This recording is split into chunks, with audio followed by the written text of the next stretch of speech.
Welcome, curious minds, to another deep dive. Great to be here. Today, we're embarking on a really extraordinary journey. We've pulled together sources that tell just a profound story of self-discovery, past lives, and that whole search for belonging. Yeah, that's quite a narrative. Our mission is to unpack the remarkable experiences of a young woman from Myanmar.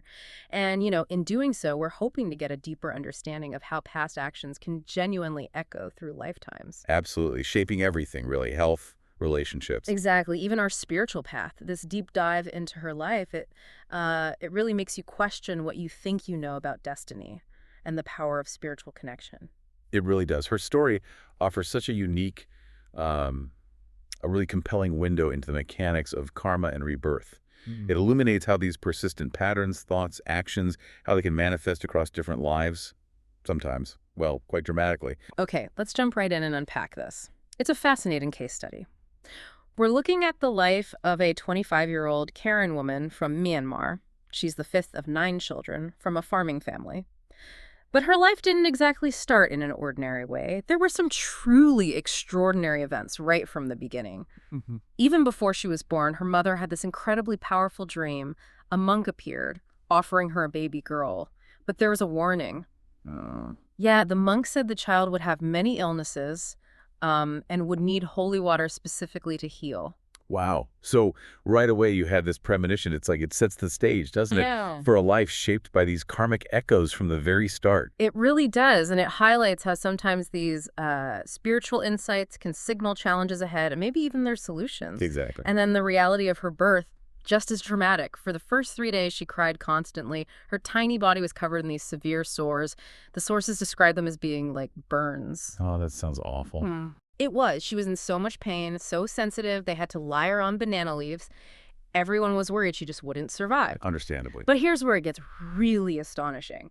Her condition, it miraculously healed in just 2 to 3 days. 2 to 3 days. Yeah, and without any injections, the family simply applied this traditional white clay powder, dinsirpong. It's apparently widely used in Southeast Asia. Right, for medicinal things, skin conditions. Exactly. And what's more, after this healing, her skin became so fair and lovely, everyone started calling her NKK, which means beautiful person in Burmese. Huh. Even though she didn't feel beautiful herself, apparently. Right. She mentions that. So what's fascinating here, and this is a crucial nugget for us, right, is how her life immediately presented this physical manifestation of past actions, but it also found a swift resolution. Her skin condition, the rapid healing, it points to a very specific karmic outcome. Okay, so what does the analysis say caused it? It reveals it was due to what's called Kankan Wajigam, basically verbal karma, the consequences of speech. Verbal karma. Yeah, combined with physical actions from a previous life. In that past life, she'd apparently ridiculed a friend's skin condition, really mocked him, and even put itchy powder, cowage on them. Oh, yeah, that's specific. It is. But here's the key part. She later realized her mistake. She deeply repented, and she apologized. Oh, kind of vaguely. And that act of sincere remorse and apology, that's precisely why the severe karma was so short-lived, why it healed so easily. It's a powerful lesson, really. Yeah. Cause and effect, but also the huge impact of genuine regret, forgiveness. That makes sense. The unusualness didn't stop there, though, did it? No, it didn't. As a toddler, she started showing signs of knowing things she just shouldn't have known. At only 1 year old, she called her mother Thoo. Thoo? Yeah, apparently a word used in a different village, not her own family's term, which was Mo. Then by age 2, she could converse fluently in this other village's language, with complete strangers. Wow. Fluent at 2. Yeah. In another dialect. Yeah, it's like another personality was sort of peeking through. It really sounds like old memories, or maybe schemas, as the analysis puts it, were persisting. Which raises a big question, right? What does this tell us about the continuity of consciousness? Exactly. Her past life recall here is incredibly significant. She seems to have experienced what's sometimes called dying and immediately reborn. In meaning? Meaning there was almost no time gap between her death and the previous life as Thoo Wor and her rebirth in this current body. And that direct transition, well, it allowed those old memories to remain accessible, at least temporarily. And the most profound moment, this is where it gets really intense. She met a man, and he heard her speak, and he tentatively called her Thoo Wor. The name from her past life. Yes, it was the name of his deceased niece, the daughter of his aunt and uncle. and her reaction was immediate and telling. She just cried, became ill, as if the name itself held this deep, painful memory. Understandable. This led to her being recognized by Thoo Wor's actual parents, who then became known as her aunt and uncle in this life. Okay, so the connection was made. And then she started recounting these horrifying details of Thoo Wor's death, how Thoo Wor had been sent to a, quote, witch doctor who used torture and ultimately caused her death. Torture. Good grief. Yeah. After her own parents had basically abandoned her there, even though she pleaded to just die at home. And this witch doctor apparently had killed over 30 patients. Just awful. Unbelievable. So this traumatic memory meant she carried this deep resentment towards the aunt and uncle, her past life parents, for a decade. She only called them mother and father out of resignation, not real affection. Well, that deep-seated hatred is understandable given what she remembered. Yeah. And the analysis confirms that these individuals were her parents in that life as Thoo Wor. Her resentment stemmed directly from that perceived abandonment, which led to her torturous death. And her current mother, in this life, seeing the suffering these memories caused, well, she naturally considered talking about it inauspicious, wanted it to stop. Makes sense. So how does she heal from something like that? Well, the guidance is quite specific. To heal this karmic wound, she needs to make a significant amount of merit, accumulate positive karma through good deeds, good intentions, and dedicate it specifically to them. Dedicate the merit. Yes, and she's also advised to pray specifically. Pray to be reborn into a family of wise scholars, people who will support her spiritual journey in the future. The idea is to break this painful cycle. Conscious effort now to reshape the future. Precisely. It's a key principle. What about the uncle, the one who first recognized her as Thoo Wor? What happened to him? His fate is also fascinating. Another clear insight into these karmic attachments. After he died, his mind was apparently deeply engrossed in things like spirit possession and mediums. That was his focus in life. Oh. And that attachment led him, after death, to become a subordinate of a Brahmadeva Vijayahara, which is a type of celestial being, yes, but in his case, bound by those past attachments. He ended up in a sort of subservient role, living in a run-down place, forced to follow orders. Wow. So not exactly heavenly bliss. Not quite, but he has received some of the merit she dedicated to him and is said to have improved his condition slightly. That's something, I guess. It is, and apparently he now realizes the suffering, the futility of relying on non-true refuges. He actually wants her to send him more merit, explicitly. That's incredible. It really underscores the interconnectedness, doesn't it? How our actions, our intentions can reach across realms. Absolutely, and how compassion, through things like dedicating merit, can genuinely impact others wherever they are. Her early life just kept showing this extraordinary character, almost wise beyond her years. At just 7, she had this strong desire to become a nun. Already at 7. Yeah, though her mother didn't allow it. But even more astonishingly, at the same age, she made this incredible offer. There was a man collecting human heads with consent, apparently, and no crying involved. Collecting heads. Yeah, the source says it was to exchange for money from the government. Strange detail, I know. But she offered her own head to this man to save him from having to sacrifice his own head, driven by this powerful desire to make merit. At 7 years old, offering her head, that's intense. Yeah. Well, that strong pull towards monastic life and this incredible willingness for self-sacrifice, it's deeply rooted karmically. The analysis points to a very distant past life. We're talking eons ago, not just recently. She was first a novice monk, then a full monk. But later, she disrobed, left the monkhood. Okay. And this long separation from the community, it led her to experience profound suffering in lay life. It sounds like it really disillusioned her with household life, created this fixed resolve, a really strong aspiration to pursue monasticism again in future lives. So that vow, that intention, just carried forward. Quite literally, yes. And as for offering her head, that traces back to a more recent past life. After she'd already been separated from the spiritual community, in that life, she apparently cut a goat's neck for food. Oh. So that residual negative karma manifested as that specific, shocking thought in this life. Oh. But her accumulated merit in this current life acted like a shield. It protected her, ensured that her compassionate, though extreme, offer wasn't actually fulfilled. So past negative actions can still pop up as thoughts. Exactly. But strong positive karma can prevent them from turning into harmful realities. It's a protective force. Fascinating. Her life then continued with, immense hardship. She was the most educated of her 9 siblings, studied until she was 20. But then her parents just couldn't afford it anymore. Right. A common story, sadly. So she decided to seek work in Bangkok, which meant embarking on this epic and really dangerous journey. Imagine traveling across 32 mountain passes. Yeah. On these unpaved one-lane roads, deep ravines on either side, where timing had to be perfect to avoid head-on collisions. The journey took days, often by foot. Little food, little sleep, just pure hardship. Wow.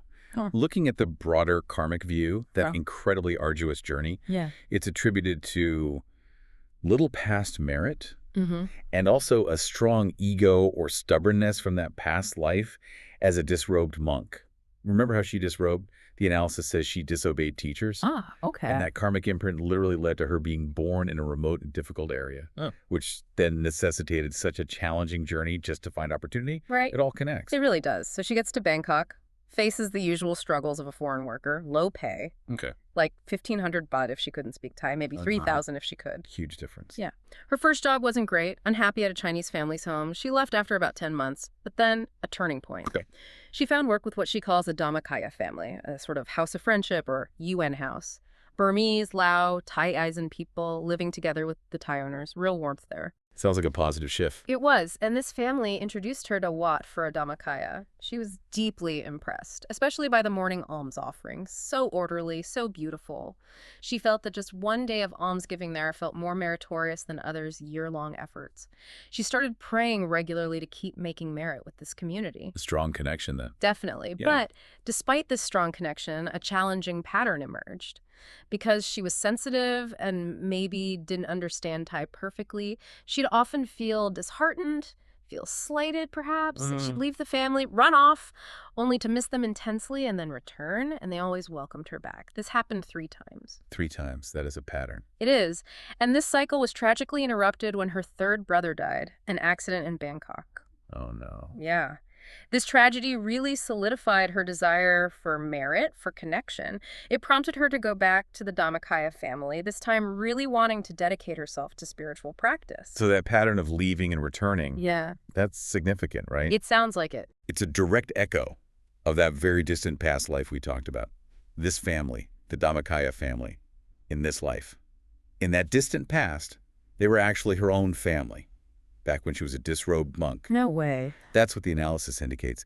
After she disrobed back then, apparently she was often criticized when she went home, which caused her to feel hurt and run away repeatedly. Just like now. Exactly. That old pattern is literally repeating itself in this life. And that past cycle, that drifting away from the community, it led to a lot of suffering for her in subsequent lives. So the advice now Is to break the cycle. Actively work on the stubbornness, the sensitivity, become more amenable to doing good, as the source puts it. It's a vital insight, isn't it? Recognizing these deep patterns is the first step to changing them, consciously. Absolutely.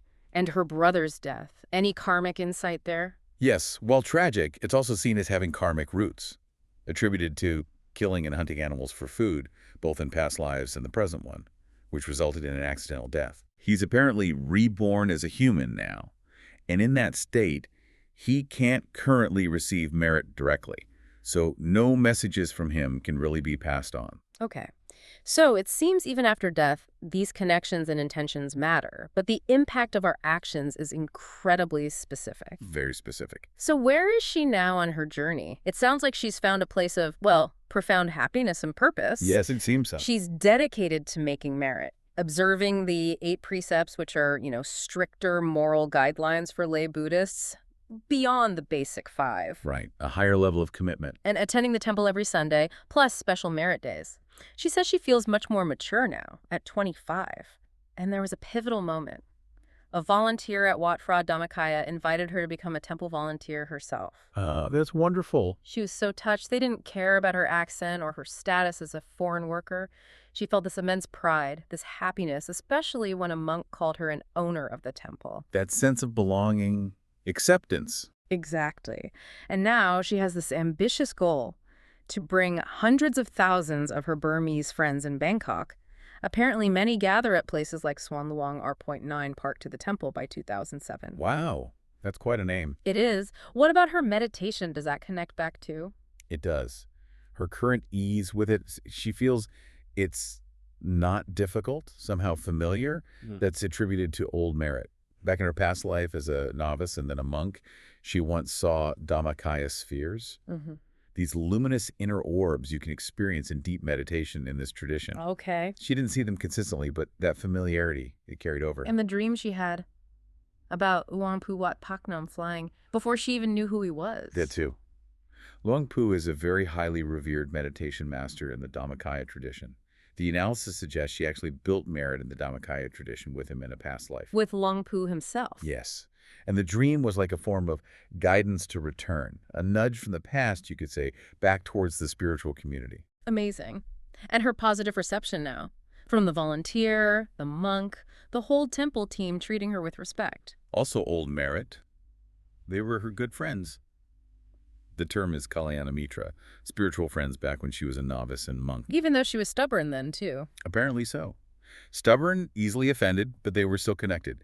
That old merit brings them together again. It really highlights how these past positive connections, especially with people who support our spiritual path, just keep drawing us back together, doesn't it? Across lifetimes. Yeah. Offering chances for new growth, for service. Absolutely. Speaking of connections, she also mentions a male friend. 28 years old, known her for 10 years. He's proposed marriage multiple times. She keeps refusing, tells him to find someone else, but he insists on waiting for her. Any past link there?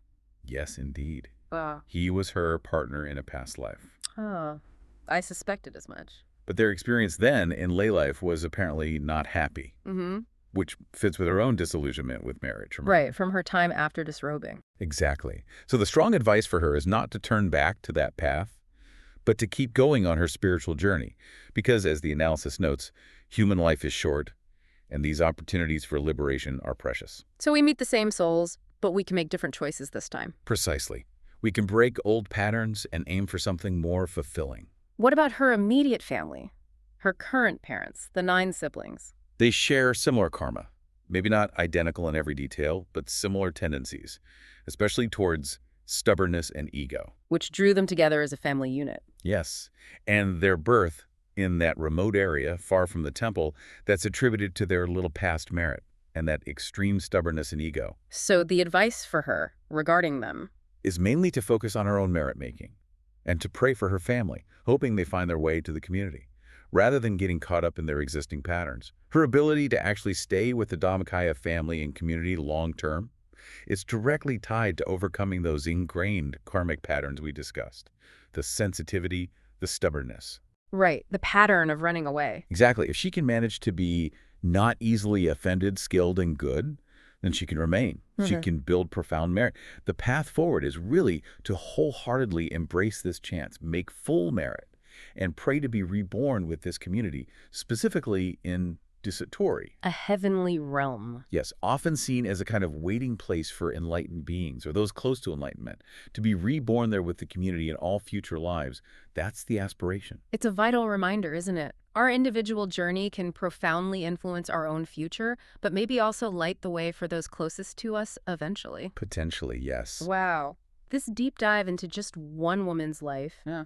It truly showcases this intricate dance of karma, memory, and that powerful human desire for a connection, for purpose. It really does. From her miraculous birth, the echoes of past lives, through all the hardship, to her current dedication to service, her story is just a living testament to some pretty profound spiritual truths. And her journey really highlights how that persistent effort, to overcome ingrained patterns like the stubbornness, being easily offended, how absolutely crucial that is for spiritual progress. It's about seeing those echoes from the past. Recognizing them, yes. Yeah. And then consciously choosing a new path, a path of merit, of self-improvement, which then reshapes not just this life, but future ones too. So what really stands out to you from this deep dive? For me, it leaves us with a powerful question to ponder, really. What unseen threads might connect your present to your past, and how might understanding them shape your future path and maybe even the communities you find yourself drawn to for spiritual growth?